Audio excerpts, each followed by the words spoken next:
ব্রহ্মা নারদ মুনিকে বললেন, হে তপোধন, শিবের বাণী মিথ্যা হতে পারে না।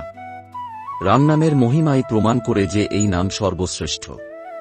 একসময় রত্নাকর নামের এক ব্যক্তি রামনামের মহাত্ম্যে পূর্ণ হয়ে সাধনায় লিপ্ত হয়। তিনি 60,000 বছর ধরে এক স্থানে একাসনে বসে রাম নাম জপ করলেন।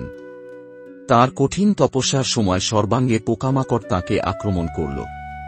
তার মাংস পোকাগুলো খেয়ে ফেলে, শুধু তার অস্থি রয়ে যায়। সেই অস্থির মধ্যে থেকেও তিনি রামনাম জপ করতে থাকলেন।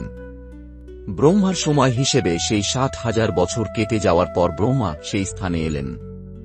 চারদিকে তিনি কিছুই দেখতে পেলেন না, শুধুমাত্র রামনামের ধ্বনি শোনা গেল। ব্রহ্মা বুঝলেন, পিণ্ডের মধ্যে এখনো মুনি জীবিত আছেন এবং রামনাম জপ করছেন। ব্রহ্মা দেবরাজ ইন্দ্রকে আদেশ দিলেন 7 দিন ধরে সেই পিণ্ডের ওপর বৃষ্টি করতে। বৃষ্টিতে মাটির পিণ্ড ধুয়ে গেল, কিন্তু অস্থিগুলো অবিকল রয়ে গেল। ব্রহ্মা তখন মুনিকে আহ্বান করলেন। চৈতন্য ফিরে পেয়ে মুনি উঠে দাঁড়ালেন এবং ব্রহ্মাকে প্রণাম করে বললেন, আপনি আমাকে রামনাম দিয়ে মুক্তি দিলেন। ব্রহ্মা মুনিকে বললেন, তোমার নাম রত্নাকর ছিল, আজ থেকে তোমার নাম হবে বাল্মীকি।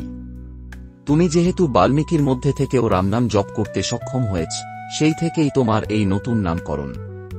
এখন তোমার দায়িত্ব হল রামের জীবন ও কীর্তি নিয়ে একটি পুরাণ রচনা করা। রামনামের কারণে তুমি পবিত্র হয়েছ, তাই রামচরিত রচনা কর। মুনি তখন বিনীতভাবে বললেন, আমি কিভাবে এই কাজ করব?